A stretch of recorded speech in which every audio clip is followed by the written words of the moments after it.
last episode, we were 2 days out of Boatyard Prison and making our way east along the Gulf Coast. On the third day, the windy conditions returned and we pushed through moderate chop on the Gulf Intracoastal all day. It was bumpy, but not at all unpleasant. Having been up north for several months, the Florida heat felt wonderful. From our anchorage at Jones Bayou, we traversed the lands of Choctaw Bay, passing under the enormous Mid Bay and Client B. Wells highway bridges that link Miramar Beach to the Midland of Florida. These were the only landmarks worth filming in 15 nautical miles across the bay. Being a weekday, we saw no recreational traffic, only commercial vessels. For the most part, the bay is fairly deep. Toward the east end, it gets a little shallow. At the end of the bay near Port Washington, the GICWW becomes a narrow channel for approximately 15 miles, dumping you into West Bay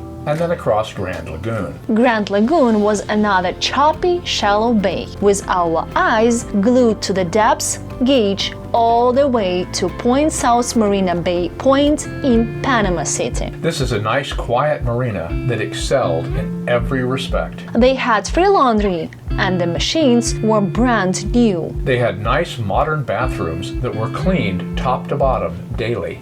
Late in the afternoon, another strong storm came through. After our experience at Barber Marina, we tied Lady Moose with a spider web of dock lines.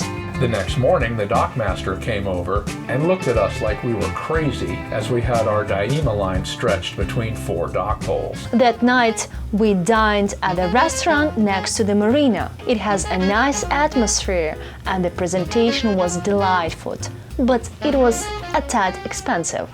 When we got back to the boat after dinner, the dock lighting and the condos on the opposite shore created a beautiful scene. The next morning, we made our way across St. Andrews Bay, under the DuPont Bridge, and across East Bay on our way to Apalachicola. We saw many wrecked boats. I wondered about the people who owned those boats. Were they okay? What happened? Why was the boat still there?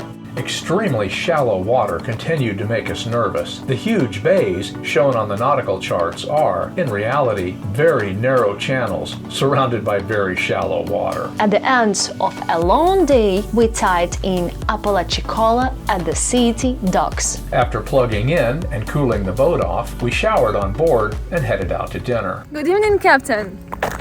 Good evening, Admiral. What are we doing? We are going to have dinner. Yes, oysters and seafood, shrimp at the half-shell dockside. Yeah, we found one place which is near the water, so we'll check. Right over there. Half Shelf Dockside was small town wonderful. We ate fresh oysters for an appetizer. Alan had a fried grouper. I enjoyed mahi-mahi tuna with mango chutney sauce. Delicious and fresh. We sat right next to the water, under the shade. It was bingo night at the Half Shell, and the locals were having a blast. Right after we finished eating, we spotted this alligator in the canal. Finally, I saw an alligator in the wild. The next morning was calm and beautiful. I love the first hour of daylight. Most of the world is still asleep. On the boat, the water is so flat, it looks like you could walk on it. This little place is about as hole in the wall as you can get, and it really is a hole in the wall. It was the only place in the whole town that was open. They served fried meat and cheese biscuit sandwiches, which we took back to the boat. We made the short 30 nautical mile hop to Carrabelle. It was a pleasant run, as the Gulf swells are blocked by St. George Island and the Dock Island. The next leg of the Great Loop is a 150 nautical mile open water crossing from Carrabelle to Tarpon Springs. The alternative is 3 very long days through the Big Bend area, which is mostly shallow water and very little civilization. We were confident that Lady Moose would take us across the open ocean water in safety, so we chose the overnight crossing. Tension on the boat slowly grew as we approached Carrabelle. We checked the weather. and checked it again and again. We discussed different strategies. Anchor out at Dog Island the night before to get a head start.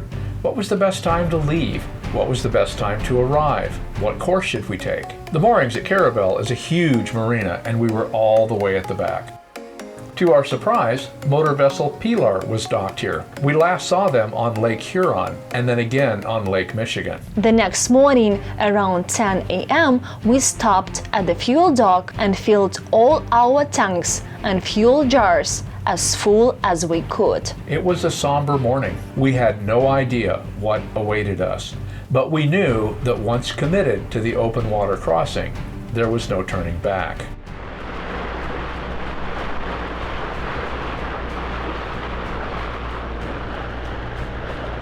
Good morning, Captain! Good morning, Admiral Dorina. How are you? Wonderful, beautiful weather. Indeed. Beautiful ocean, Gulf of Mexico. Indeed. So we are 132 nautical miles of open water from a point approximately 10 miles off of Tarpon Springs. We expect to arrive there at about 8 o'clock tomorrow morning. It's currently 10:51 in the morning. We have high hopes. The Gulf Marine forecast is for 1 foot waves until this afternoon, and then potentially 2 to 3 foot. Once we get to the inland waters of Tarpon Springs, they should be a foot. That being said, marine forecasts are guidances. Right now, the Gulf is a bathtub, and that's making our spirits very high. So, Admiral, what are your thoughts about running the boat for approximately 25 hours straight? I'm excited. Should be a lot of fun. We've never done a passage like this before. We're going to go 4 hours on, 4 hours off. We slept 14 hours last night, so we are incredibly well rested. I don't think Yorksie has any idea what's going on, but she'll find out. In our next episode, we cross the open waters of the Gulf. Things go from spectacular to horrible in an instant. It was a terrifying and humbling experience. There is no way I would ever do it again. If you like what you see, please subscribe. It really helps us out, and it doesn't cost anything. We really appreciate your attention and subscription. So, Dorina, how can people find out more about us online?